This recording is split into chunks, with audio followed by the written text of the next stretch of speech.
जय गुरु महाराज श्री सद्गुरु महाराज की जय। बड़े भागी सुनते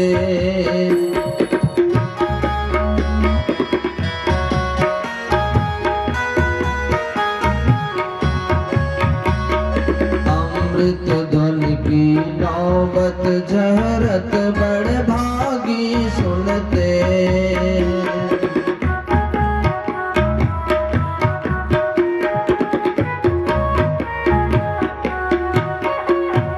सुनत लखत सुख लाहत अद्भुति सुनत लखत सुख लाहत अद्भुति में ही प्रभु मिलते अद्भुत अंतर की नगरिया गा पर चल कर प्रभु मिलते अद्भुत अंतर की नगरिया गा पर चल कर प्रभु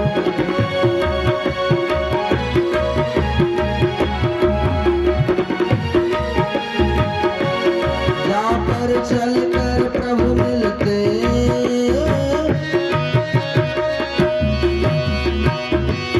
गा पर चल कर प्रभु मिलते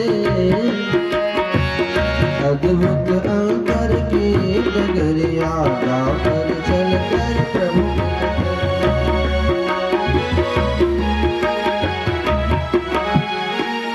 प्रभु मिलते। श्री सद्गुरु महाराज की जय। घट बीच आ जाओ तमाशा घट बीच आ जाओ तमाशा घट बीच आ जाओ तमाशा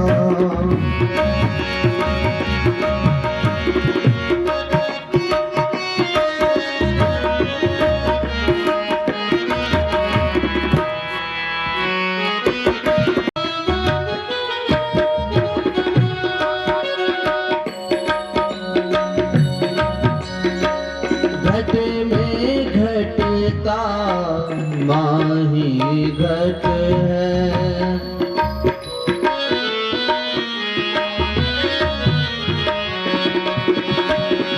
घट में घटता माही घट है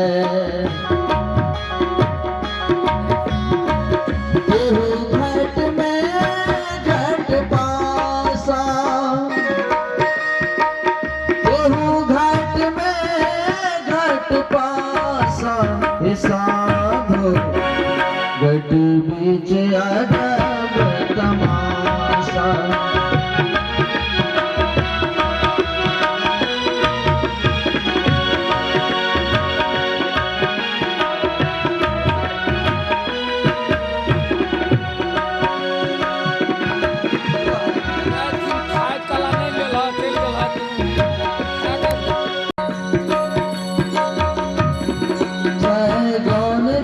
अक्षर घट चारि चौथ में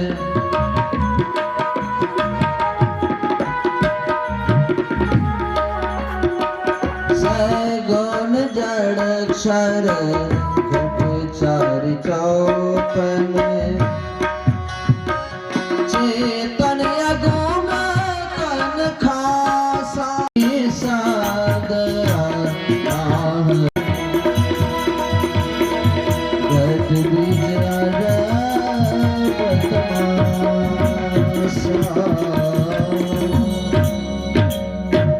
बोलिए जो निज घट रस चाहो जो निज रस चाहो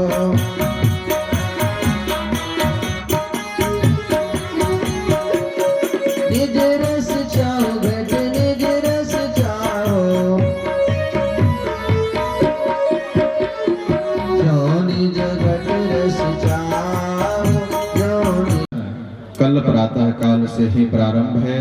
जो आज दूसरे दिन के प्रथम पाली में हम लोग समाविष्ट हो चुके हैं।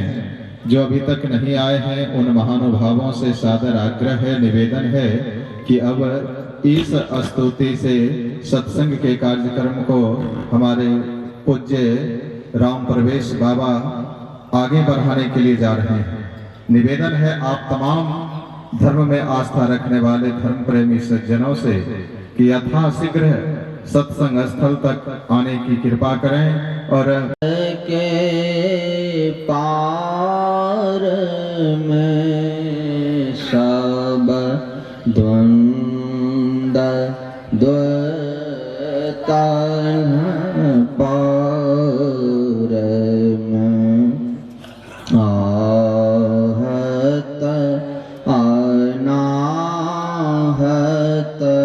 पार में सारे प्रपंचन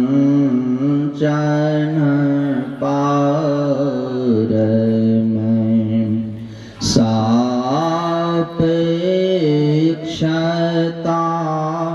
के पार श्रवण कर रहे हैं। श्रवण कर क्रम में हमारे ऊंचे दर्जे के गायक महोदय पूज्य श्री राम प्रवेश बाबा बहुत संत महापुरुषों की वाणी को श्रवण कराए।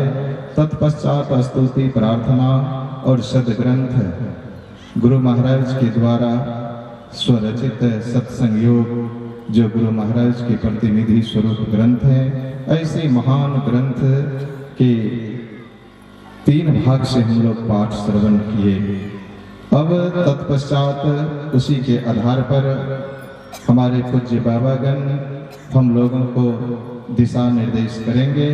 तो इस क्रम में सबसे पहले हम आग्रह करते हैं जो भारत की भूमि से पधारे हुए हैं पूज्य स्वामी ब्रह्मदेव जी महाराज।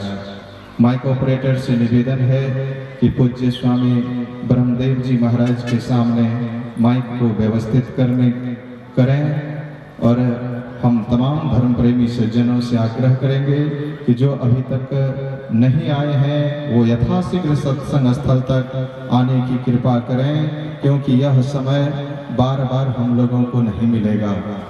जो लाभ मिल रहा है, जो संत महापुरुषों का दर्शन परसन समागम हो रहा है, वह बार बार नहीं मिलता है। इसलिए आप लोगों से आग्रह है कि संत का जो वचन है वह हम लोग पान करें। संत वचन वह सुधा देव भी जिसके सदा भिखारी, संत वचन वह धन है जिसका नर प्रधान अधिकारी। मर्त्य अमर बन जाता जिससे संजीवन रज है, संत वचन सब भोगों का रामबाण भेषज है। वेद शास्त्र अनुभूति तपस्या का जिसमें संचय है, संतों का वर वरद वचन वह मंगलमय निर्भय है। क्यों बैठा कर्तव्य मूढ़ नर मन चिंता का वाहन, संत वचन की सुधा सिंधु में कर सतत अवगाहन। दूर असत से कर सतपथ की ओर लगाने वाला, मृत्यु से हटा अमरता तक पहुंचाने वाला। तो आइए माइक व्यवस्थित है। मैं आग्रह करता हूं पूज्य बाबा को कि समय सीमा के अंतर्गत हम लोगों को लाभान्वित करने की महती कृपा करें। बोलिए प्रेम से श्री सद्गुरु महाराज की जय।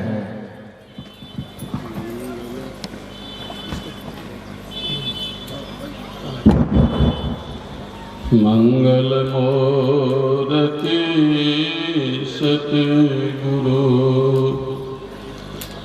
मिलवै सर्वाधार। मंगलमय मंगल करन। मंचासीन पूज्य बाबा संसार की सबसे महत्वपूर्ण कार्य करने हेतु पधारे हुए सज्जन वृंद, भक्तिमती माता एवं बहनों, शास्त्र में आया है अन्य क्षेत्रे कृतं पापं पुण्य क्षेत्रे विनश्यति, पुण्य क्षेत्रे कृतं पापं ब्रजलेपो हृष्यति।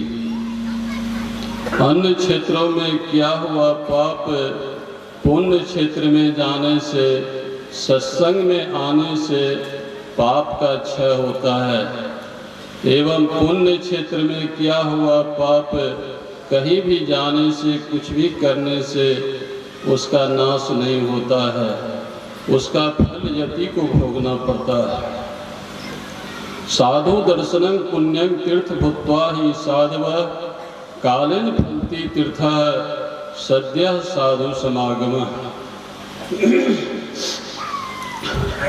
साधु का दर्शन मंगलमय होता है। साधु तीर्थ स्वरूप होते हैं। तीर्थ में स्नान करने का फल कालांतर में मिलता है, लेकिन साधु दर्शन का फल प्रत्यक्ष मिलता है। सुनी समझे जन्मुदित मन, मंजहति अनुराग, लहै चारि फल अचत तनु, साधु समाज प्रयाग। गोस्वामी तुलसीदास जी महाराज। जो साधु समाज में आनंद मन से संतों के ज्ञान को सुनता है, मनन करता है एवं सद्गुरु के शरण में जा कर के युक्ति जान करके निध्यासन करता है, तो उसे इसी जन्म में 4 फल की प्राप्ति होती है। संसार में ऐसा कोई वृक्ष नहीं है जिसमें एक साथ 4 फल लगता हो। आम को देखिए, केवल आम का फल लगता है, कटहल लीची का नहीं, लेकिन इस सत्संग रूपी वृक्ष में 4 फल लगता है। अर्थ, धर्म, काम और मोक्ष की प्राप्ति इसी जन्म में होता है। अभी हम लोग उपनिषद से सुन रहे थे, दुर्लभो विषय त्यागो दुर्लभम तत्व दर्शनम, दुर्लभा सहजावस्था सद्गुरु करुणांगिना। विषय हम लोग कैसे लिखते हैं? वह हर्षिकार मूर्धन्स य, उसमें से य को निकाल दीजिए तो क्या बचेगा? 20 बचेगा। यह जो है ढक्कन है, 20 को ढके हुए हैं। जो मनुष्य 20 को पीता है तो हम लोग जानते हैं कि वो उसकी मृत्यु हो जाती है, और जो अमृत को पीता है वह अमर हो जाता है।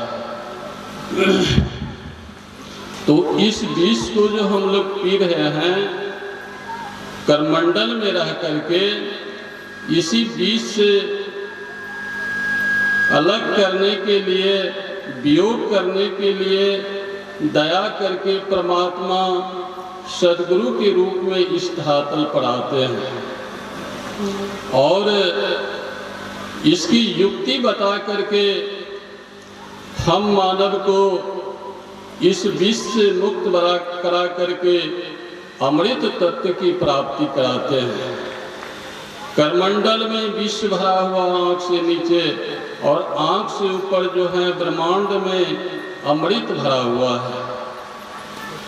ब्रह्मांड में ले जा करके अमृत पिला करके हम मानवों को अमर बना करके बनाने के लिए दयावश सद्गुरु परमात्मा ही सद्गुरु के रूप में इस धरातल पर आते हैं। जिसको हम लोग सूरत कहते हैं, उसी को चेतन कहते हैं, उसी को आत्मा कहते हैं। इस आत्मा का संग जड़ से हो गया है। जड़ चेतन ही ग्रंथि पर गई। इसी जड़ चेतन की ग्रह गांठ पड़ जाने के कारण हम लोगों को असली ज्ञान नहीं हो रहा है। जब हमारा सूरत हम लोग जो ध्यान करते हैं तो उससे सूरत का चिंता होता है। यह ध्यान न देवता से होगा, न ब्रह्मा से होगा, न विष्णु से होगा, न 84 लाख में किसी जोनी से होगा। बंदो गुरु पद कंज कृपा सिंधु नर रूप हरि, वो मैं करता हूँ यज्ञ बार प्रणाम। हे देखिए, अभी हम लोग क्या सुन रहे थे? दुर्लभो विषय त्यागियो अदुर्लभम तत्व दर्शनम, दुर्लभा सहजावस्था सद्गुरुवेर करुणाम बिना। विषय त्याग कैसे दुर्लभ होगा? जब माता ही हो अज्ञान पुत्र कैसे होगा महान? जब माता पिता अज्ञान हो, उस पुत्र को ज्ञान नहीं होगा। गोपीचंद जी महाराज स्नान करने के लिए गए, कपड़ा वस्त्र उतार दिए और अब पानी डालेगा। उनकी माँ छत पर टहल रही थी, दृष्टि पड़ गई, आंसू का अजस धारा प्रवाहित होने लग गई, एक दो बूंद पानियों गिर गया। गोपीचंद के मन में होता है कहीं बादल है नहीं, वर्षा होने लग गई है, या तो कोई चिड़िया बीच कर दी कि क्या गर्म पानी। ऊपर देखा माँ रो रही है, दौड़ करके छत पर गया, माँ को प्रणाम किया, हाथ पकड़ के निवेदन किया, माँ एकलौता बेटा के चलते दुख हुआ है, रो रही हो। कहा नहीं बेटा। गोपीचंद ने कहा माँ रोने का कारण होता है, हंसने का कारण होता है, तो तुम क्यों रो रही हो? दुख नहीं हुआ, रोने का कारण है दुख। कहा नहीं बेटा कोई दुख नहीं हुआ। कहा तो क्यों रो रही हो? तो कहती, वो क्या कहती है? तुम ही को देखकर। गोपीचंद ने कहा माँ इससे बेसी और झूठ पुनः होगा। बेटा को देख करके माँ रोती है, गोदी में बेटा है, आ भोजन कर रही है, पखाना कर दिया, बड़ी खुशी है, अब तुम झूठ। कहा नहीं झूठ नहीं बोलती हूँ। कहा तो क्यों रो रही हो? माँ कहती है ना बेटा तुम ही को देख। क्यों माँ? कहा तुम्हारा शरीर कितना सुंदर है, आई शरीर छूट जाएगा नहीं रहेगा। कहा आए हैं सो जाएगा राजा रंग फकीर, एक सिंहासन चढ़ी चले एक बंधे जात जंजीर। कहते हैं तो जंजीर में बांध करके कौन जाता है? अपराधी को बांध के पुलिस पीटते पीटते ले जाती है, और जो भजन करेगा उसके लिए विमान आएगा, इस सिंहासन पर चढ़ करके जा। कहा वो कौन जुगती है? कहा बेटा वो सेवा है, गुरु सेवा में है ना त्रुटि नहीं हो। निकल करके चले गए। वो तो मच्छंदर नाथ जी के महाराज के शिष्य होते, लेकिन गुरु गोरखनाथ जी महाराज के सेवा में महीनों रह गए।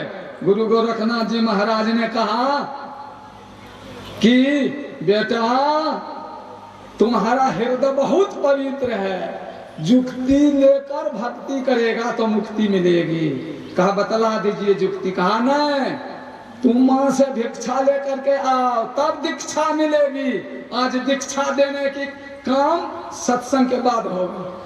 तो गोपीचंद लौट के आया, माँ कहती है आ बेटा तू तो चेहरा उदास हो। कहा देखिए माँ साधु बनने में बहुत भीड़ है, बहुत मेहनत, दुनिया में वैसा कोई काम कठिन नहीं है जो साधु में है।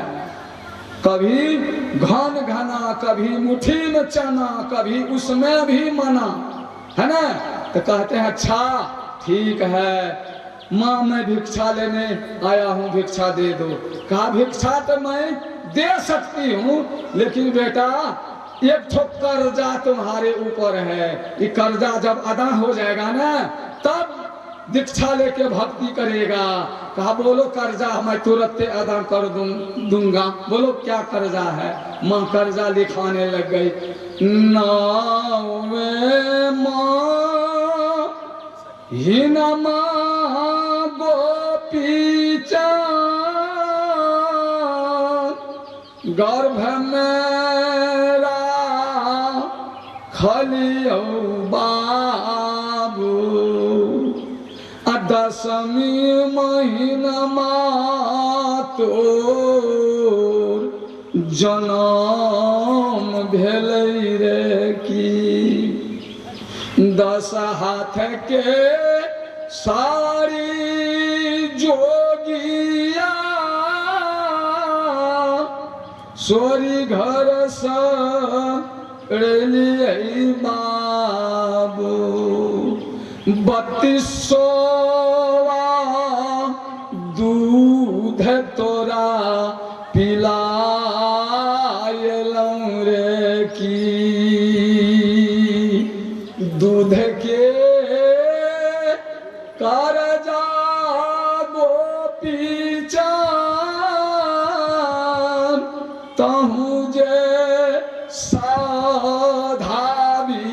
इहा बाबू तब है तो उधार रे की। गोपीचंद रोने लगा, कहा मारी कर्जा है, गैया भैंसिया के दूध जाऊ रहती गे माता, पोखरी तालाब में भारी ये गे देती, अम्माई के दूध कहमा पायब रे की। घड़ी कहती है आगे बढ़िएगा तो नियम का उल्लंघन होगा। मैं इन्हीं शब्दों के साथ वाणी पर विराम दे रहा हूँ। बोलिए प्रेम से श्री सद्गुरु महाराज की। योगेंद्र मीड्यम भवरोग वैद्यम श्रीमद्गुरुं नित्यमहं नमामि। यदङ्घ्रिकमलद्वन्द्वं दुःखतापनिवारकं तारकं विपदां वन्दे सद्गुरुं प्रणमाम्यहम्। मंगलमूर्ते सतगुरु मिलवै सर्वाधार, मंगलमय मंगल करुण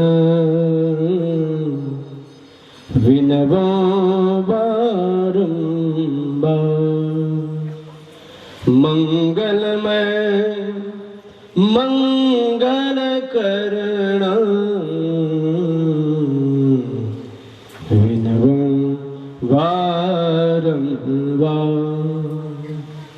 प्राचीन काल के ऋषियों, महर्षियों एवं संतों के ही दीर्घकालीन परंपरा में अवतरित 20वीं सदी के महान संत परमाराध्य सद्गुरु महाराज, जिनके पावन चरण शरण ग्रहण करने से भक्तों के हृदयगत अज्ञान अंधकार दूर होने लगते हैं। फलस्वरूप हृदय में ज्ञान, वैराग्य और भक्ति का प्रादुर्भाव होता है। ऐसे महान कृपालु दयालु भक्तवत्सल करुणानिधान सद्गुरु भगवान के लिए श्री गुरुदेवाय वयम नमः। हम सब मिलकर एक बार जय घोष करें।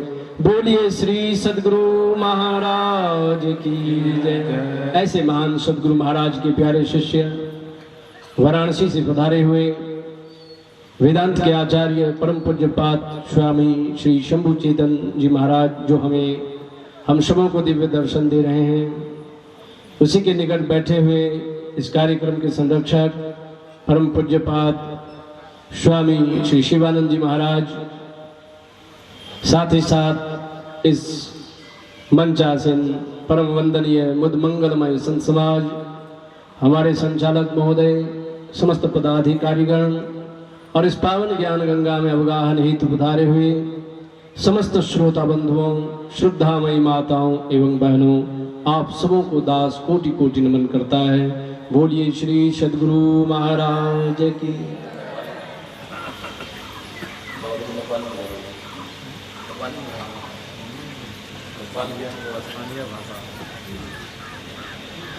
स्वामी जी को आज्ञा भागो छा कि नेपाली में कई 2 शब्द 3, 4, 5 मिनट मात्रै छ। नेपाली भाषा में यो स्वाभाविक पनि हो। हाम्रो पावन धरती नेपाल में हामी छौं। हामी अहिले सन्तमत को महान ग्रन्थ सत्संग योगबाट श्रवण गर्यौं। दुर्लभो विषय त्यागो दुर्लभम तत्व दर्शनम, दुर्लभा सहजा अवस्था सद्गुरु करुणांगिना। प्राणी मात्र को उद्धार को लागी, मानव मात्र को कल्याण को लागी एकमात्र सद्गुरु को कृपा परिहार्य छ। धन प्राप्ति को लागी, विद्या प्राप्ति को लागी, प्रतिष्ठा प्राप्ति को लागी, आरोग्यता को लागी, संसार का संपूर्ण वैभव पदार्थ प्राप्ति को लागी, देवी देवताओं को पूजन ले पनि हुन सक्छ, तर मोक्ष प्राप्ति को लागी, जन्म मृत्यु को बन्धनबाट छुट्नको लागि, सदैव दुःखको भुमरीबाट निस्किनको लागि एक मात्र सद्गुरुको शरणको आवश्यकता हुन्छ। त्यसैले सन्त मतमा सद्गुरुको पूजा अनिवार्य हो। चिन्तामणिर लोक सुखम सुरद्रुह सुरक संपदम प्रिय क्षति गुरु प्रीतो वैकुंठम प्रिय दर्शनम। श्री शौनक जी महाराजले सूत जी महाराजको सम्मान गर्दै श्रीमद् भागवत महापुराणमा भन्नुभयो कि एउटा हुन्छ चिन्तामणि, चिन्तामणिको सामुने कोही गएर चिन्तित वस्तु कुनै पनि वस्तुको चिन्तन गर्यो भने चिन्तामणिमा त्यो सामर्थ्य छ, त्यो वस्तु प्रकट गरिदिन्छ। कुनै पनि चिन्तित वस्तुलाई चिन्तामणिले प्रकट गरिदिन्छ। र स्वर्गमा रहेका कल्प वृक्ष सुरद्रुह, कल्प वृक्षमा एउटा शक्ति छ कि जो पनि कल्पना गर्छौँ हामी त्यो कल्पित वस्तुलाई कल्प वृक्षले प्रकट गरिदिन्छ। तर कल्प वृक्ष र चिन्तामणि मा सबै कुरा दिने सामर्थ्य हुँदाहुँदै पनि यदि भक्तले हात जोडेर कल्प वृक्ष र चिन्तामणिको सामुने कि हे कल्प वृक्ष, हे चिन्तामणि, मलाई मोक्ष प्रदान गरिदेऊ, म जन्म मृत्युको चक्रमा फसिसकेको छु, बार बार पटक पटक मेरो जन्म भइरहेको छ, जन्म मृत्यु जरा व्याधिको चक्रमा म फसिसकेको छु, अब मलाई यसबाट मुक्ति दिलाओ। त चिन्तामणि र कल्प वृक्ष हात जोड्छन् त्यो भक्तको अगाडि कि हे भक्त, मलाई क्षमा गर, म सबै कुरा दिन सक्छु, तर यो मोक्ष प्रदान गर्न म सक्दिनँ। गुरु प्रिय क्षति गुरु प्रीतो वैकुंठम योगी दुर्लभम।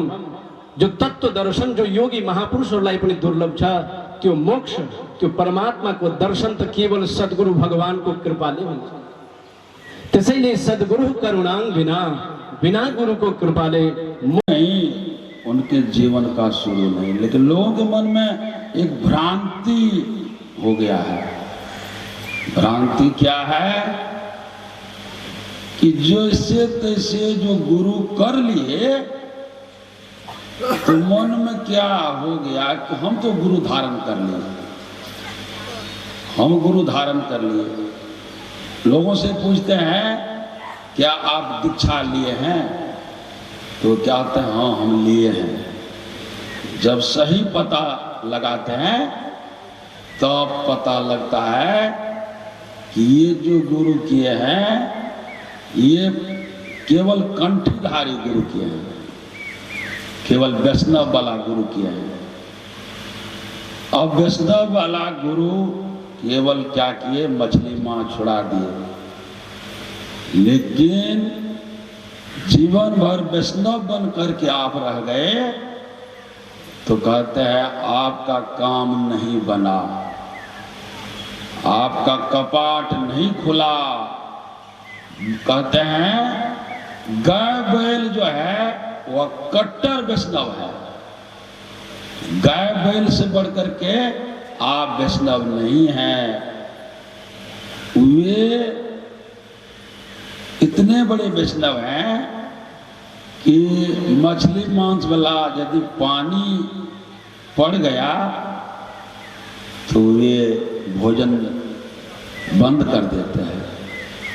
वही कहते हैं कि ये कैसे निर्णय होगा गुरु का कि सत्संग करते करते, कबीर साहब की वाणी में आया कि सत्संग से लाभ क्या है, बहुत बड़ा लाभ कहा कबीर साहब। अब लोग लाभ को समझ नहीं रहे हैं, लोग संसारी लाभ को खोज रहे हैं। सबसे बड़ा लाभ यही है कि सही गुरु का पहचान जीवन काल में हो गया, सच्चे संत सद्गुरु का पहचान हो गया तो आपका जीवन सफल हो गया। ये जीवन जो दुखमय था वह जीवन सुखमय हो गया, यानी जीव को अपना घर का पता मिल गया। इसलिए हमारे सदगुरु महाराज के वचन में आया है, जब कभी जिस जीवन काल में पूरे और सच्चे संत सदगुरु मिलेंगे तो उनके सहारे अपना परम कल्याण बनाने का काम समाप्त होगा। देखिए, अपना परम कल्याण बनाने का काम समाप्त होगा जब कभी जिस जीवन काल में। इससे क्या हम लोग समझें, अभी जो जीवन का चक्र चल रहा है, ये जीव का जो चक्र चल रहा है, बाट को बदलते जा रहा है, बाट पकड़ता है, बाट छोड़ता है मुसाफिर जीव। कबीर साहब कहते हैं, बाट बेचारा क्या करे, जो पथिक न चले संहार, राह अपनी छोड़ के चले उजाड़ उजाड़। जीव का सही बाट क्या है? कहते हैं, पूरे संत सदगुरु मिलेंगे तो गुरु मिले वाके खुले कपाट, और बहुरी ने आना जोनी बाट। जीव जो बराबर बार बार बाट को पकड़ रहा है, बाट पकड़ने का मतलब ये जो बार बार शरीर धारण कर रहा है, 84 लाख जोनी के साथ साथ जो ये मानव का भी जो शरीर है, शरीर तो बदलते रहता है। तो कहते हैं, बार बार जो बाट बदल रहा है, ये बाट कैसे छूटेगा? तो कहते हैं, संत सदगुरु मिलेंगे, उनकी दया उनकी करुणा होगा तो ये संत सदगुरु कहते हैं आपको अपना घर पहुंचा सकते हैं। कबीर साहब की वाणी में सुने, कहते हैं, घर में घर दिखलाई दे सो सतगुरु संत सुजान, अब पंच शब्द धुनकार धुन बाजे गगन निशान। देखिए, घर में घर है।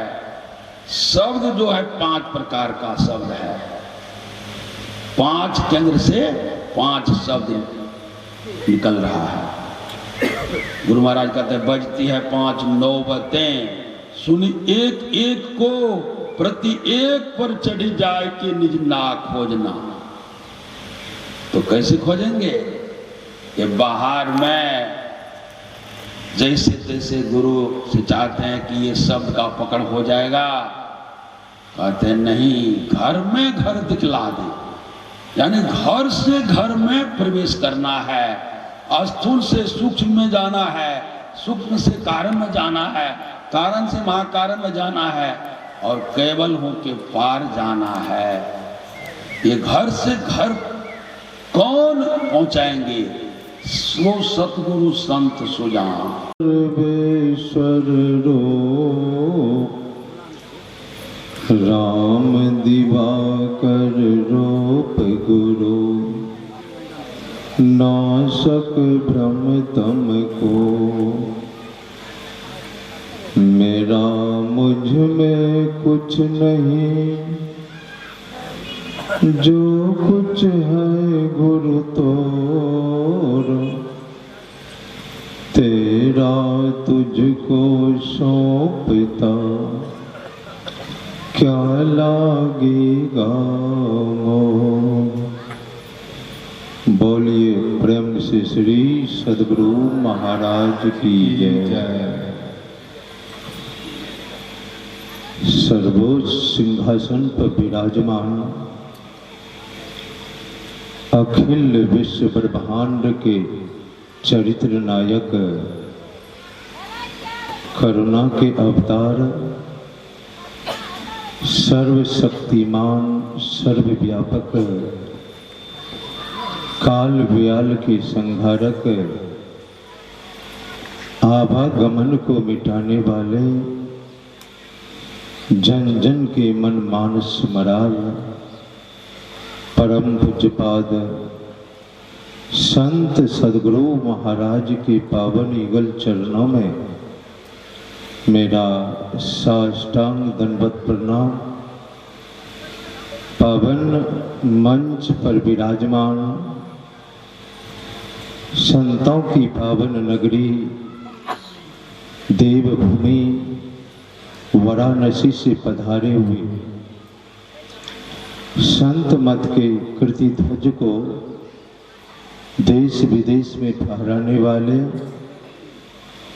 वेद वेदांत के मर्मज्ञ, ज्ञान ध्यान के पावन मूर्ति पूज्यपाद स्वामी शंभु चेतन देव जी महाराज के पावन युगल चरणों में मेरा साष्टांग दंडवत प्रणाम। संत मत की साधना में तपे तपाए मुद मंगलमय पूज्य साधु चरण सुनसरी जिला संत मत सत्संग समिति एवं गढ़ी गौ पालिका सत्संग समिति के सभी पदाधिकारीगण, हमारे कुशल मंच संचालक परम आदरणीय निरंजन बाबू, इस पावन सत्संग प्रसाल में उपस्थित परम सम्मान्य सत्संग प्रेमियों, आदरणीय माताओं एवं स्नेहमयी बहनों के चरण कमलों में मेरा कोटि सा नमन। अभी हम आप बराहो उपनिषद से पाठ श्रवण कर रहे थे। दुर्लभो विषय त्यागो दुर्लभम तत्व दर्शनम दुर्लभा सहजा अवस्था करुणा सदगुरु करुणांग विना। विषय का त्याग दुर्लभ है। जब तक सदगुरु की कृपा नहीं होगी तो विषय का त्याग नहीं हो पाएगा, और जब तक विषय का त्याग नहीं होगा दुर्लभम तत्व दर्शनम। तत्व कहते सार वस्तु को, सार वस्तु कहते परमात्मा को। परमात्मा का दिग्दर्शन नहीं होगा। हम आपके अंदर में 5 विषय है और एक भी विषय का कोई त्याग करना चाहेगा अपने से, वो त्याग नहीं हो पाएगा जब तक सदगुरु की कृपा नहीं होगी।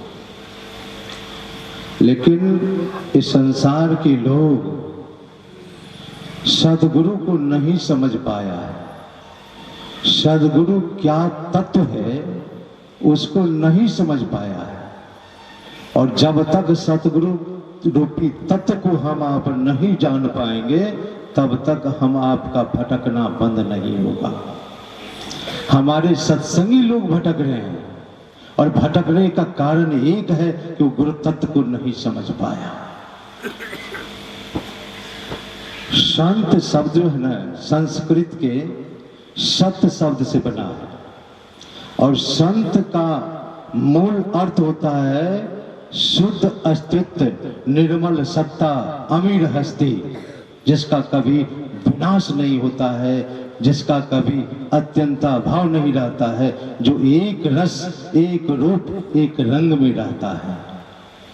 श्री मदान शंकराचार्य जी महाराज ने विष्णु सहस्त्रनामा टीका के 12 में लिखा है, ज्ञान और विनम्रता को बढ़ाने के लिए परमात्मा ही सदगुरु के रूप में विराजमान होते हैं।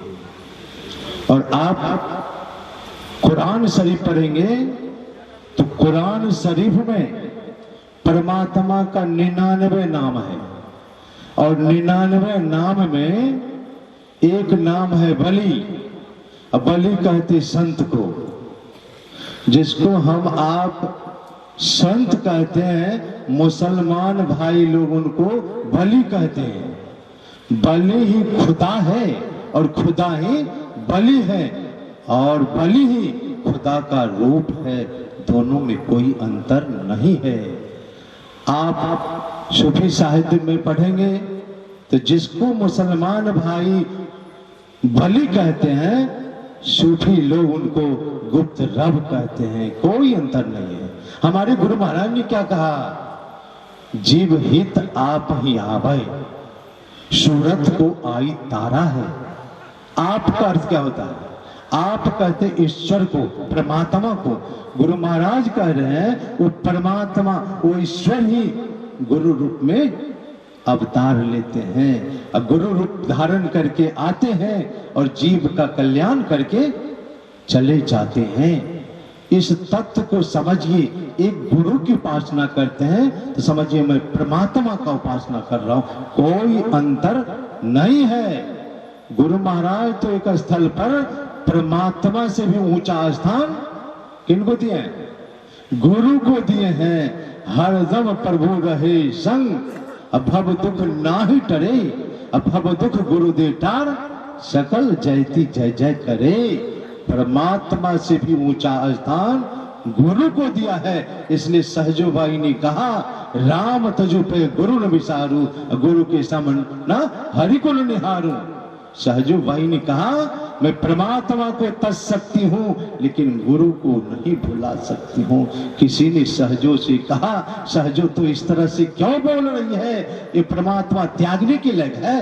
तो सहजो ने झुंझला करके कहा, हरि ने जन्म दियो जग माही, गुरु ने आवागमन छोड़ाया। वो परमात्मा ने, वो हरि ने मुझे संसार में जन्म दे करके तो भेज दिया, आवागमन के चक्र में फंसा दिया, लेकिन इस दुख से निवारण करने के लिए परमात्मा आए। उस दुख से तो निवारण करने का काम अगर संसार में किसी से होता है तो सदगुरु से होता है। इसलिए सहजो भाई ने कहा, मैं राम को तज सकती हूँ लेकिन गुरु को नहीं भुला सकती हूँ। ये भव रोग क्या है? ये भव रोग क्या है? भव कहते संसार को, रोग कहते आने जाने को। इस संसार के 84 लाख जीव जो है ये भव रोग में पड़ा है। गौस्वामी तुलसीदास जी महाराज रामचरितमानस में लिखते हैं, सतगुरु वैद वचन विश्वासा, यहाँ न संयम विषय की आशा। सतगुरु क्या है? सतगुरु वैद है। मुझे तो लगता है गौस्वामी तुलसीदास जी महाराज को लिखने में भूल हो गई है। सतगुरु वैद नहीं है। वैद्य का काम है, शरीर में रोग हुआ तो वैद्य के पास जाइए, औषधि देगा, ठीक हो जाएगा। लेकिन सतगुरु वैद्य नहीं है, सतगुरु तो वैद्यराज है। और ये वैद्यराज किस बीमारी की इलाज करते हैं? किस बीमारी की? किस बीमारी की? आवागमन सम दुख दूजा, है नहीं जग में कोई, इसके निवारण के लिए प्रभु भक्ति करनी चाहिए। ये आवागमन जो है, माँ के पेट में जाना और माँ के पेट से बाहर निकलना, इस सबसे भारी रोग है। और इस रोग का इलाज कौन करते हैं? सद्गुरु कहते हैं। आप हॉस्पिटल जाते हैं, और हॉस्पिटल आप क्यों जाते हैं? रोग के कारण। उसी हॉस्पिटल में डॉक्टर जाते हैं, वो क्यों जाते हैं? रोग को भगाने के कारण। यही संसारी जीव और सतगुरु में अंतर है। इस संसार के जीव हॉस्पिटल जाते हैं रोगी बनकर, और उसी हॉस्पिटल में डॉक्टर बनकर के जाते हैं। डॉक्टर जाते हैं ना, हम आप रोग के कारण हॉस्पिटल जाते हैं, उसी हॉस्पिटल में डॉक्टर रोग को भगाने के कारण जाते हैं। क्या वो डॉक्टर रोगी हो जाते हैं? इस संसार हॉस्पिटल है, और 84 लाख जीव जो है वो रोगी है, क्योंकि आवागमन के चक्र में पड़ा है, भव रोग के चक्र में पड़ा है। और इसी संसार रूपी हॉस्पिटल में हमारे वैद्यराज, हमारे मुअल्लिज, हमारे डॉक्टर सदगुरु बन करके आए हैं। क्या ये भी आवागमन में पड़ जाएंगे? ये भी आवागमन में पड़ेंगे? इस संसार के जीव रोगी बन करके आए हैं, और इस रोग को भगाने के लिए हमारे सदगुरु, वो परमात्मा सदगुरु बन करके आए हैं रोग को भगाने के लिए। सदगुरु और जीव में यही अंतर है। सदगुरु को समझिए, हमारे गुरु महाराज लिखते हैं कि बिना गुरु कृपा पाए नहीं जीवन उधारा है। गुरु महाराज लिखते हैं कि जब तक गुरु की कृपा नहीं होगी तब तक जीव का कल्याण नहीं होगा। क्यों नहीं होगा? तो गुरु महाराज आगे लिखते हैं, फंसी श्रुति आई यम फांसी अयन सुधि आपनी नासी। अब गुरु महाराज कहते हैं फंसी श्रुति। श्रुति का अर्थ क्या हुआ? श्रुति का अर्थ, श्रुति कहते जीव को, यह जीव अपने घर से आकर इस शरीर रूपी कारागार में फंस गया है, आवागमन के चक्र में फंस गया, जमराज के चंकुल में फंस गया और अपने घर के ख्याल को भूल गया। फंसी श्रुति आई अम फांसी अयन सुधि आपनी नासी। अयन कहते घर को, सुधि कहते ख्याल को, अपने घर के ख्याल को यह भूल गया। लेकिन ये ख्याल कौन बतलाएंगे? अपने घर का रास्ता कौन बतलाएंगे?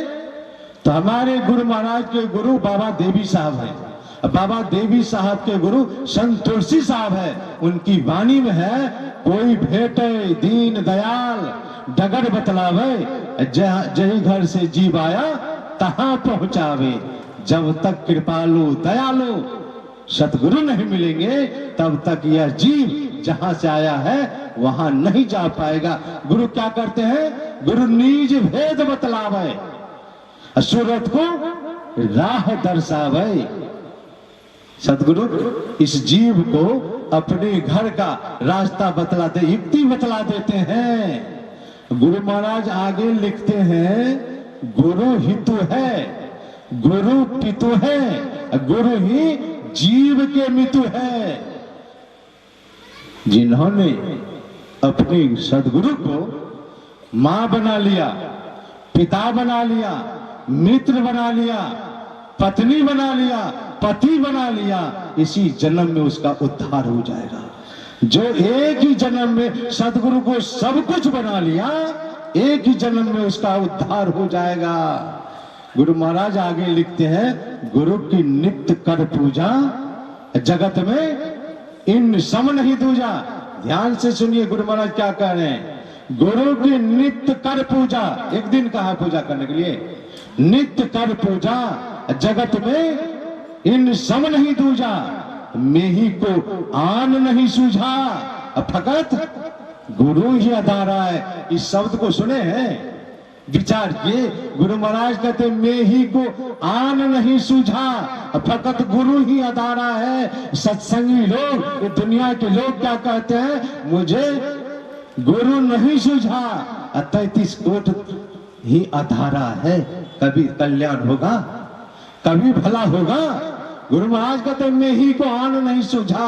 आज सत्संगी गुरु को छोड़कर केला के पास, पीपल के पास, पानी के पास, पहाड़ के पास दौड़ लगा रहा है। इसका मतलब गुरु तत्व को नहीं समझ पाया। समझ पाया? जब तक गुरु तत्व को नहीं समझेंगे तब तक भटकते रहेंगे। गुरु महाराज पदावली में लिखते हैं, विधि ओ हरिहर पावत नाही, बिना गुरु प्रभु भेव जी। विधि ओ, विधि कहते ब्रह्मा को, हरि कहते विष्णु को, हर कहते हैं महादेव को। गुरु महाराज का ये 3 उच्च कोटि के महापुरुष, विधि ओ हरिहर पावत नाही, बिना गुरु प्रभु भेव जी। भेव का अर्थ क्या होता है? भेव कहते युक्ति को, बिना गुरु के युक्ति से ये 3 उच्च कोटि के महापुरुष भी अपने को कल्याण नहीं कर पाया। गुरु महाराज गोस्वामी तुलसीदास जी महाराज क्या लिखते हैं? विधि, गुरु महाराज गोस्वामी तुलसीदास जी महाराज लिखते हैं, विधि ओ हरिहर पावत नाही, बिना गुरु प्रभु बिन गुरु भवनिधि तरय न कोई, जो बिरंची शंकर सम होई। गुरु महाराज ब्रह्मा को विधि कहा, गोस्वामी तुलसीदास जी ब्रह्मा को बिरंची कहा। और गोस्वामी तुलसीदास जी महाराज कहते हैं, बिन गुरु भवनिधि तरय न कोई, जो बिरंची शंकर सम होई। चाहे वो ब्रह्मा हो शंकर हो, बिना गुरु से इस संसार सागर से पार नहीं हो सकता है। तो गुरु तत्व को समझिए, भटकना बंद कीजिए। 9 बज गया। विशेष रूप से हम पूज्यपाद से ही सुनेंगे, क्योंकि आज भी सम्मान पत्र बहुत बच गया है। पूज्यपाद दीक्षा भी देंगे, समय से ही सत्संग समाप्त होगा और भोजन के उपरांत इसी मंच पर जो सम्मानित लोग हैं, जो सम्मान पत्र के अधिकारी हैं, उनको सम्मान समिति की ओर से दिया जाएगा। बोलिए प्रेम से श्री सद्गुरु महाराज की जय। गुरु हरि हर सब ईश्वर के नाम हैं। तो स्कंद पुराण के अंतर्गत गुरु गीता है। उस गुरु गीता में लिखा है कि गुकारस्तु अंधकारो अस्ति ऋकारस्तेज उच्यते अज्ञान ग्रासकम ब्रह्म गुरुरेव न संशयः। गुरु उसी का नाम है जो शिष्य को अंधकार से प्रकाश की ओर ले जावे, अज्ञान से ज्ञान की ओर ले जावे, विष से अमृत की ओर ले जावे, नरक से मोक्ष की ओर ले जावे, जन्म से अमृत की ओर ले जावे। उसी का नाम गुरु तत्व है।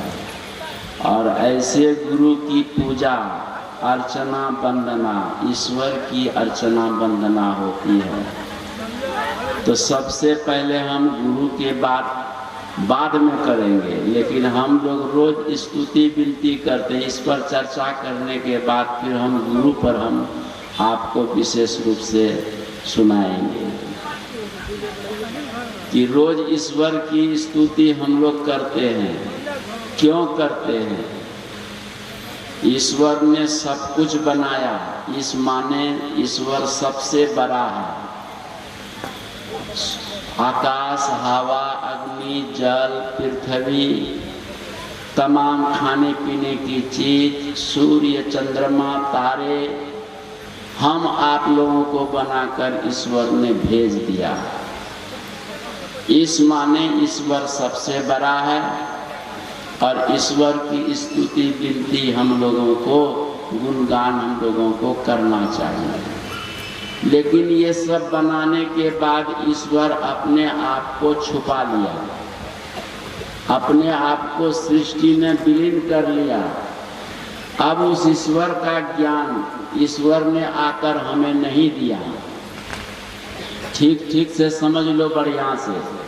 ईश्वर ने सब कुछ बनाया, इस माने में ईश्वर सबसे बड़ा है, लेकिन ईश्वर का ज्ञान हम लोगों को किसने दिया? कभी आपने विचार किया ईश्वर का ज्ञान किसने दिया है? ईश्वर से भी वो बड़ा माना जाता है। तो ईश्वर से बड़ा वो माना जाता है, इसलिए गुरु वो सबसे बड़ा है।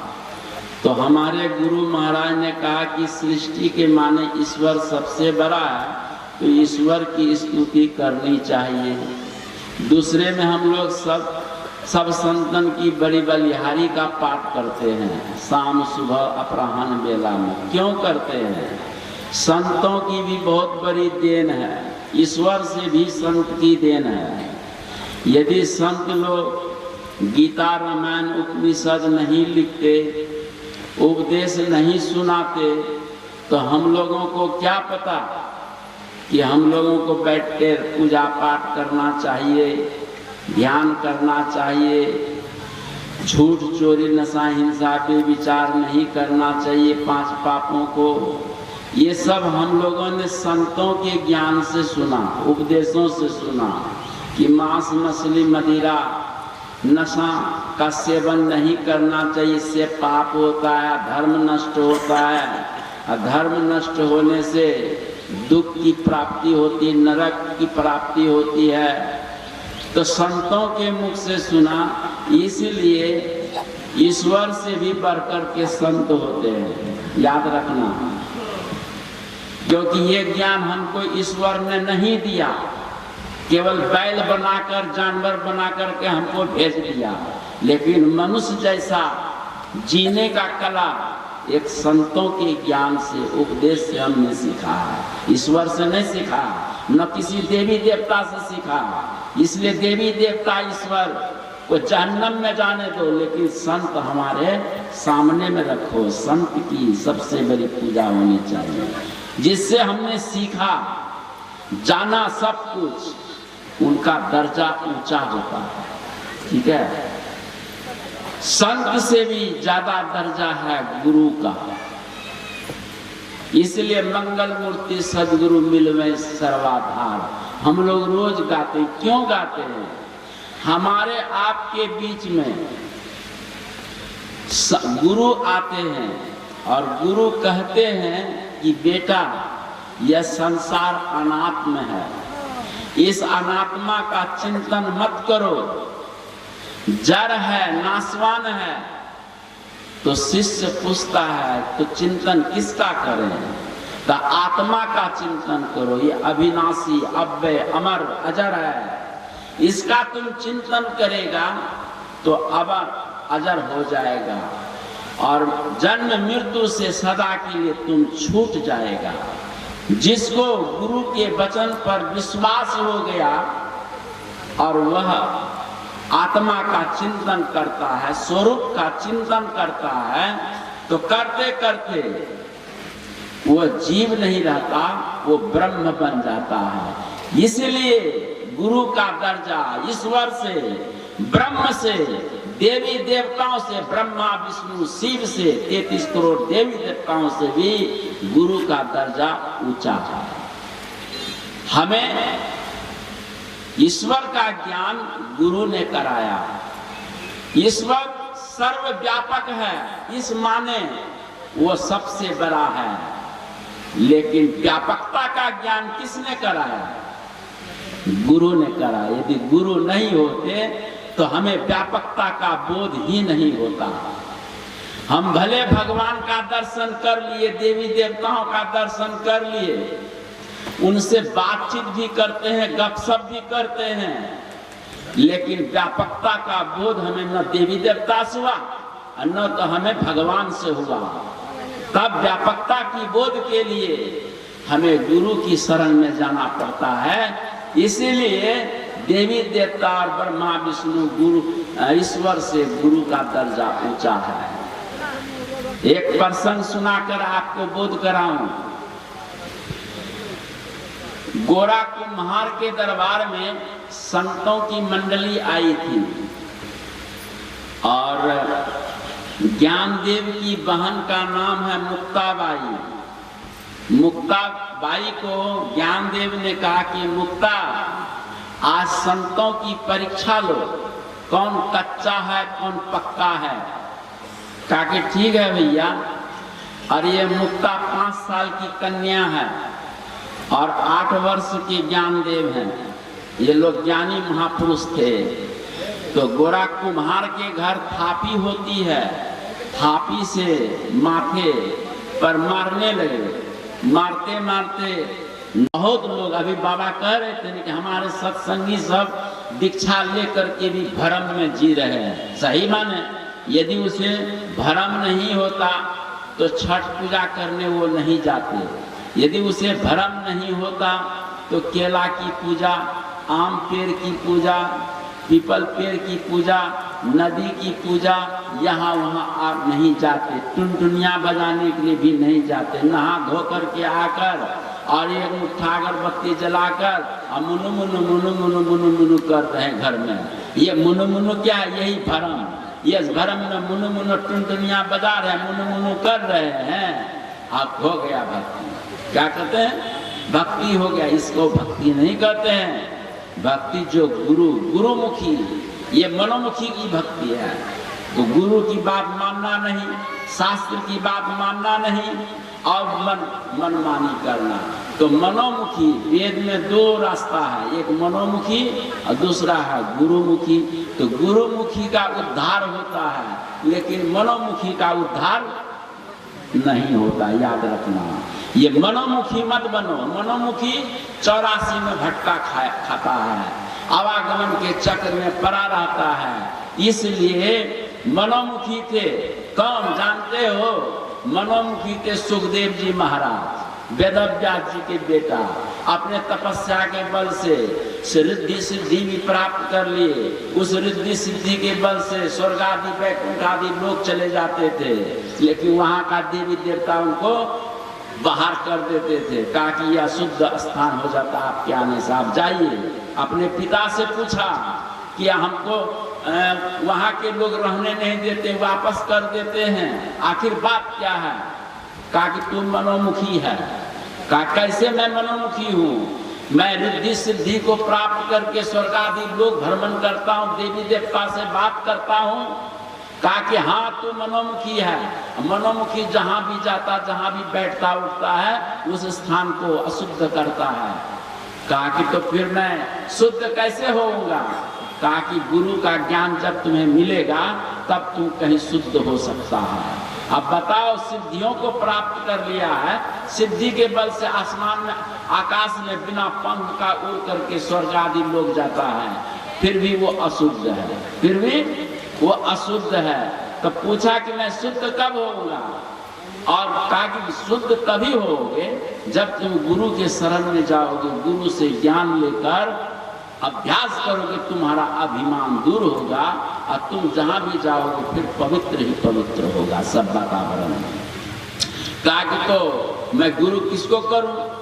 तो वेदव्यास जी गुरु के रूप में थे, स्वयं उनको उपदेश दे सकते थे, लेकिन वहाँ पिता पुत्र का संबंध था, तो इसलिए उन्होंने उपदेश नहीं दिया। कहा कि इस समय मिथिला नगरी में जाओ और वहाँ पर वो ब्रह्म ज्ञानी आत्मज्ञानी गुरु के रूप में जनक जी हैं, उनसे ज्ञान लो।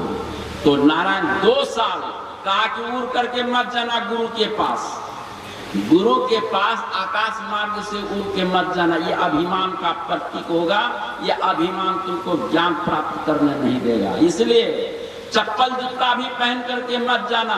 तब कहा कि नंगे पांव से जाना, बोल करके पैदल चल करके जाना। और मिथिला आने में उनको 2 साल लगा है, पैदल जाने में 2 साल लगा, नंगे पांव चल करके मिथिला पहुंचे हैं। और सुना कि सुखदेव जी आए हैं, तो 7 दिन तो दरवाजे पर ही खड़े रहे, फिर 7 दिन अंतःपुर में खड़े। कहानी बड़ा विस्तार है, समास रूप में हम कह रहे हैं आपको। तो 14 दिन बीत गए, फिर परीक्षा ली गई है। सुनैना ने झूला पर झूला करके परीक्षा ली गई, परीक्षा में वो पास हुए हैं। तब उनको उपदेश देने के लिए जनक जी आए हैं। तो जनक जी कहते हैं, नायम देहो नायम इंद्रियम ना प्राणम मन एव मनुष्याना मोक्ष कारणम। कहते हैं कि हे सुखदेव, न तो यह देह मोक्ष में कारण है, न तो यह इंद्रियां कारण है मोक्ष में, और न तो यह प्राण कारण है। यदि मोक्ष में कारण है सिर्फ मन। इसलिए मन को तुम उस आत्मचिंतन में लगा दो, अपने स्वरूप में लगाओ। अपने स्वरूप का चिंतन जिस दिन करोगे तुम्हारा सब काम सिद्ध हो जाएगा। बहुत सा उपदेश वहां दिया, तो यह उपदेश पा करके आप तुम जाओ, जहां भी जाना आना चाहते हो। तो फिर सुखदेव जी अपने पिताजी के पास लौट के आए। तो पिताजी ने पूछा, बताओ तुम्हारा गुरु कैसा है? सूरज के तरह है? कहा कि हाँ, मेरे गुरुदेव सूर्य के तरह है, लेकिन सूर्य में गर्मी है, मेरे गुरु में कोई गर्मी नहीं है। क्या तुम्हारे गुरु चंद्रमा के तरह शीतल है? कहा कि हाँ, मेरे गुरु चंद्रमा के तरह है, लेकिन चंद्रमा में काला धब्बा लगा है, मेरे गुरु में कोई धब्बा कोई लांछना नहीं लगा है, शीतल है, अंदर बाहर से शीतल है। क्या तुम्हारा गुरु कैसा है? गंगा के तरह? कहा कि हाँ, मेरा गुरु गंगा के तरह है, गंगा के जल जितना जैसा निर्मल है, लेकिन गंगा टेढ़ी मेढ़ी बहती है, मेरे गुरुदेव बिल्कुल सीधा सपटता है, अंदर बाहर कोई छल कपट नहीं है। कहा कि अब तुम इस गुरु के दर्शन और ज्ञान से अब तुम कहीं भी जाओ तुम्हें कोई नहीं भगाएगा, तुम्हारा मान आदर सम्मान भी होगा। ये है गुरुमुखी। और गुरुमुखी बनने के बाद वो पवित्र होता है इंसान। चाहे गुरुमुखी आप नहीं हुए हैं, कितनी भी सिद्धियां प्राप्त कर लिए हैं, देवी देवता का साक्षात्कार कर लिए हैं, फिर भी आप अशुद्ध हैं, अपवित्र हैं, ये बात है। इसीलिए भाई अभी थोड़ी सी बात और कर ले, बात बहुत है, समय का अभाव, थोड़ा हमको सब बोलना है। बोलना क्या है? गुरु सबसे पहला माँ होता है, पिता होता है। माँ पिता का आदर सम्मान करना चाहिए। जिस भाषा में बच्चा जन्म होता है वो भाषा पहले माँ सिखाती है। मामा, चाचा, पापा, दादा, नाना, ये सब हम कहाँ से सीखते हैं? माँ से सीखते हैं। इसलिए माँ पिता मेरे पहला गुरु है, घर का गुरु है। और इनको कटु वचन नहीं बोलना चाहिए। लोग अनादर करते हैं, माँ को अनादर करते हैं, पिता को अनादर करते हैं। ये सब अनादर करने से आपकी भक्ति पूरी नहीं होगी। इनको सम्मान दीजिए। कब सम्मान देना है? बूढ़े जब हो जाएं, करने योग्य कोई काम ना हो, उस समय उनका कपड़ा धो दीजिए, भोजन बना दीजिए, थाली साफ कर दीजिए, बस्तर साफ करिए और आदर से उनसे बोलिए। क्योंकि उन्हीं के दूध पीकर, अन्न खाकर और आपको इतना बड़ा किया है, इसीलिए उनका मतलब मान सम्मान होना चाहिए। तीसरे में है गुरु, जिससे आप कोई शिक्षा, एक अक्षर भी पढ़ते हैं, है ना, एक अक्षरम शिक्षेत स गुरु। जो एक अक्षर भी किसी से आपने सीखा या कोई सिखा दिया है, वो आपका गुरु है। वो कहीं जहाँ मिले उनको भी आदर सम्मान करना चाहिए। ठीक है। और चौथा गुरु है दीक्षक। दीक्षक गुरु का भी बहुत बड़ा महत्व है। परशुराम जी के पिता जमद अग्नि की हत्या हो गई। क्षत्रिय ने, सहस्त्रार्जुन ने उनकी हत्या कर दी और इन्होंने संकल्प लिया कि मैं पृथ्वी को क्षत्रिय विहीन कर दूं। 21 बार अपने फरसा से क्षत्रिय विहीन किया। तो उनके जो पितर लोग सब थे आकर के परशुराम को उस कार्य से रोका कि परशुराम, तुम्हारे कुल खानदान का यह कुकृत्य नहीं है कि निरपराध क्षत्रियों को मार करके तुम पाप अर्जन करो। इस काम से उपराम हो जाओ, नहीं तो तुम्हें हम साप देंगे। कहा कि ठीक, हमने बहुत सा पाप किया है, मेरा पाप का प्रायश्चित कैसे होगा? तो पितरों ने कहा कि परशुराम, पाप का प्रायश्चित तुम अपना दीक्षा गुरु का दर्शन करने जाओ। दीक्षा गुरु के दर्शन से तुम सब पापों से धुल जाओगे। तो परशुराम जी के दीक्षा गुरु है भगवान शिव, और भगवान शिव के दर्शन करने कैलाश गए हैं। कैलाश में उनका दर्शन करके सब पापों को धोया। और उनके इष्ट देव गुरु है भगवान विष्णु। फिर मंदराचल पर्वत पर जाकर के उन्होंने ध्यान समाधि लगा करके वो लीन हो गया है वहाँ पर। जरा विचार करो। इसलिए दीक्षक गुरु का भी महत्व है। सब पापों से है ना मुक्ति मिलती है दीक्षा। और इष्ट देव गुरु, अंतिम में आता इष्ट देव गुरु। इष्ट देव गुरु जो उपास्य गुरु होता है, उस उपास्य गुरु के दर्शन, ध्यान, भजन, सुमरन से वो परलोक की प्राप्ति होती, मोक्ष की प्राप्ति होती है। ये बात हो गई ये स्थूल रूप में। अब अंतर रूप में, सूक्ष्म रूप में सुनिए। आंख बंद करते हैं, अंधकार दिखता है। गुरु का अक्षर 2 है। गुरु में गु और रु। ये गु शब्द जो है ये अंधकार, इसी को प्रकृति बोलते हैं। ये गुरु का सही स्वरूप है अंधकार। इसको जब आप पार करते हैं तो पार करने के बाद क्या मिलता है? रू। रू का मतलब होता है तेज, प्रकाश। कम फटे ज्योति भरे आकाश का तू सैर कर। ये प्रकाश भी गुरु का ही स्वरूप है, ये सूक्ष्म स्वरूप। अब इस अंधकार के बाद प्रकाश, प्रकाश के बाद शब्द मिलता है, और वो शब्द गुरु। मान लेते हैं कि स्थूल गुरु मिल गया, दीक्षक गुरु मिल गया, इष्टदेव गुरु मिल गया, अंधकार गुरु मिल गया, प्रकाश गुरु मिल गया, फिर भी नैया मझधार में डगमग कर रही है। इस मझधार से किनारे कैसे जाएगी? तो शब्द गुरु के सो भजे उतरे भवजल पार। जब शब्द गुरु मिलेगा तभी इस संसार से आप पार पा सकते हैं। तो संसार से पार जाने के लिए शब्द गुरु चाहिए, और वो शब्द गुरु शास्त्र को भी बोलते हैं, और दूसरा होता है कि समाधि लगाकर ध्यान लगा करके उस शब्द को सुने। और वो शब्द में बहुत तरह के शब्द होते हैं, लेकिन एक सार शब्द होता है, जय शब्द से प्रकट भय सोई शब्द गहे लीजय साधु, शब्द साधना की जय साधु। तो सार शब्द को गुरु शब्द गुरु नाम दिया गया है। ऐसे सार शब्द रूपी गुरु जिसको प्राप्त हो गया वो भव जल वो संसार से पार पा गया। इसलिए उसके बाद निःशब्दम परमम पदम है। तो इस तरह से मुक्ति का रास्ता है। तो हम लोगों को स्थूल गुरु में ही पहले संशय हो रहा है, तो अब शब्द गुरु तो बहुत दूर है। अब लोग करना नहीं चाहते, यदि कर भी लिए तो लोग जब भ्रम में पड़े हुए हैं। इस भ्रम से छुट्टी पाने के लिए नारायण आपको विश्वास करना होगा। बिना विश्वास से आपका काम बनने वाला नहीं है। श्री शंकराचार्य जी कहते हैं गुरु स्वरूपम तथा वा कलत्रम धनम मेरु तुल्यम यशच्चारु चित्रम गुरु अंग्री पद में मनच्चेदन लग्नम तथा कम तथा किम षडंगादि वेदेषु मुखे शास्त्र विद्या कवित्वादि गद्यम सुपद्यम करोति गुरु अंग्री पद में मनच्चेदन लग्नम तथा किम। श्री शंकराचार्य जी कहते हैं कि सुंदर शरीर है और परिवार भी बहुत सुंदर है। आपके पास धन इतने हैं कि मेरु पर्वत के समान है, और यश चारों दिशाओं में फैले हुए हैं।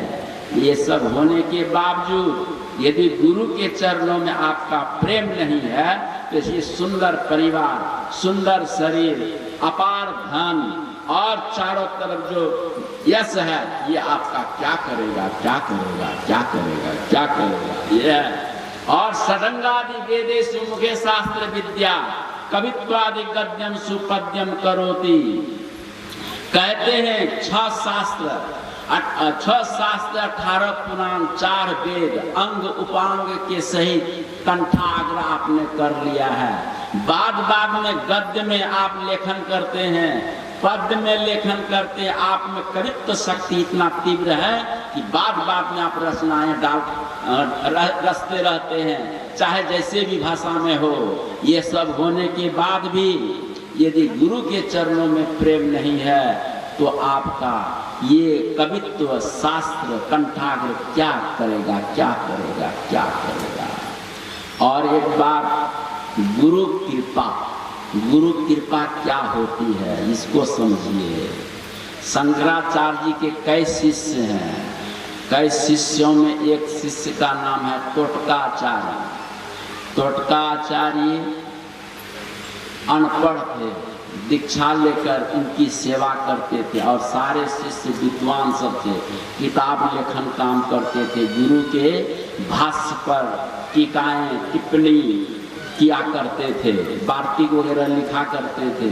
तो ये कहते थे कि हमें पढ़ा दो ना, तुम लोग तो गुरु का यश गान करने में लगे हो, गुरु के ज्ञान को बढ़ाने में लगे हो। हम गुरु के शिष्य बनकर हम गुरु का ज्ञान कैसे बढ़ावें, गुरु का यश गान कैसे बढ़ावें, गुरु का कीर्ति ध्वज हम कैसे फहरावें। क्यों, हम तो मूर्ख ठहरे, हमें भी 2 अक्षर पढ़ा दो, 2 अक्षर समझा दो। सब टाल दिया करते थे, और रात दिन वो कपड़ा सेवा धोया करते थे टोटकाचार्य। तो एक दिन की बात है, सबको पढ़ाने के लिए क्या कहते शंकराचार्य जी बैठे हैं अपने आसन पर। सभी शिष्य जो है कॉपी कलम किताब लेके बैठे हैं। तो घंटों बीत गए। तो मंडन मिश्र आदि ने कहा कि गुरुदेव उपदेश दिया जाए। कहा कि ठहरो। थोड़ी देर ठहरने के बाद फिर पूछे कि गुरुदेव बहुत देर हो गई, कहा कि देखो एक आदमी अभी नहीं आया है, उसी के लिए मैं बैठक को। कहा कि वो कौन है? कहा कि टोटका है। तो शिष्यों ने कहा कि टोटका तो जमा गमार है, दीवार को सुनाना और टोटका को सुनाना एक जैसा है। कहा कि उनको सुनाने से कोई फर्क नहीं पड़ेगा गुरुदेव, समय बीतता जा रहा है। कहा कि ठहरो, आने दो उनको। तो वो कपड़ा साफ कर रहे थे नदी के किनारे में। शंकराचार्य जी ने उनको बुलाया, टोटका।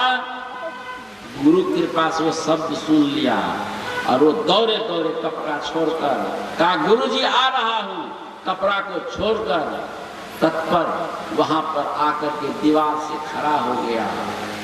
खड़ा जब हो गया तो शंकराचार्य जी कहते हैं, टोटका श्लोक सुनाओ। जो एक अक्षर नहीं जानता था और वो आदमी श्लोक बोलना शुरू कर दिया। जब श्लोक बोलना शुरू कर दिया तो जो अभिमानी अहंकारी सब शिष्य बैठे थे, विद्वान सब बैठे थे, देख करके अवाक हो गया। अनुष्टुप छंद में श्लोक लिखा, इतना टोटका अष्टकम नारायण। ये है गुरु कृपा। कहते हैं ना, पंगुम लंघयते गिरिम मुखम करोति वाचालम। तो गुरु जो होते हैं ना, गुरु की कृपा कब होती है? जब गुरु के हृदय को सेवा से जीत ली जाती है।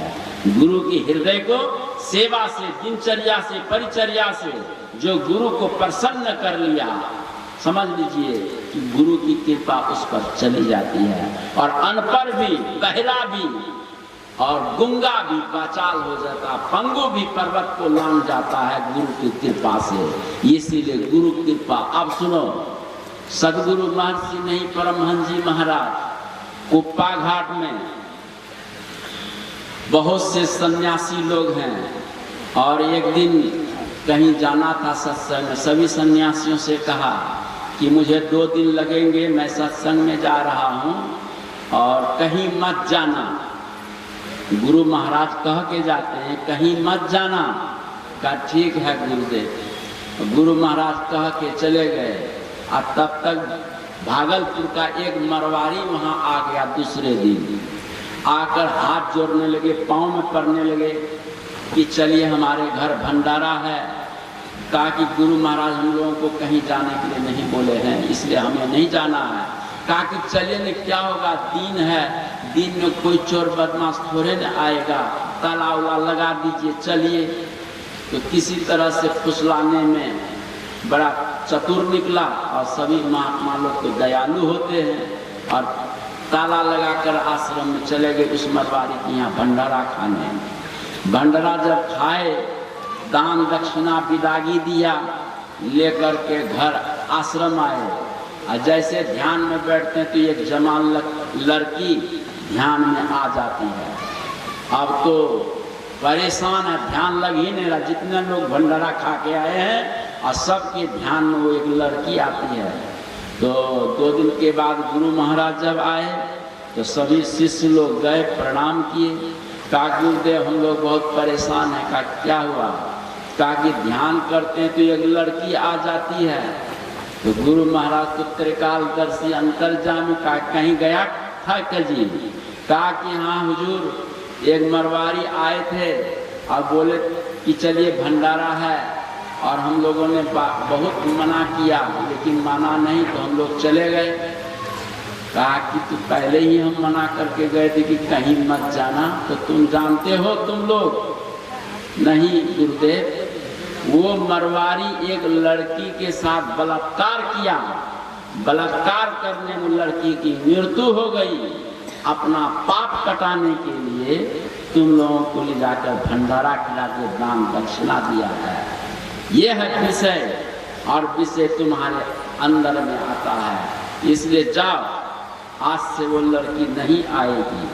फिर जाकर के ध्यान करते हैं तो कोई लड़की नहीं। ये है गुरु की कृपा। समझ गए गुरु की कृपा कैसे होती है? यहाँ भगवान आकर के कृपा नहीं किया, याद रखना।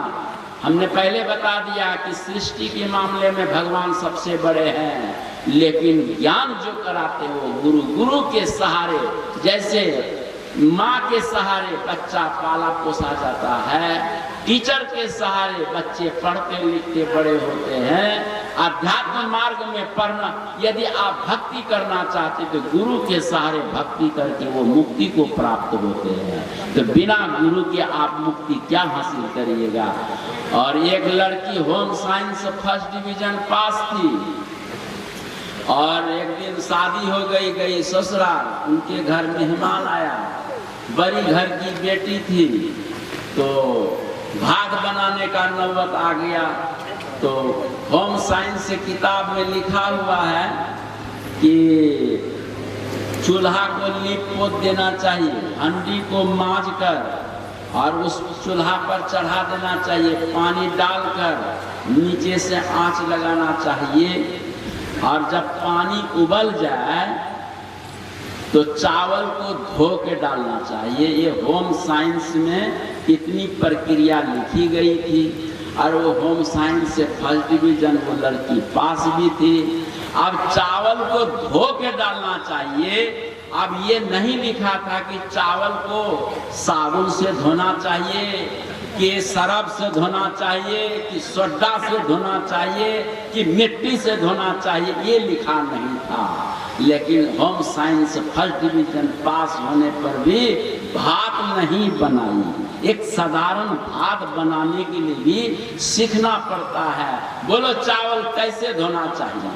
सफेद सादा स्वच्छ पानी से। लेकिन बड़ी घर की बेटी थी, कभी चावल धोते वो देखी नहीं थी, भात जरूर खाई थी।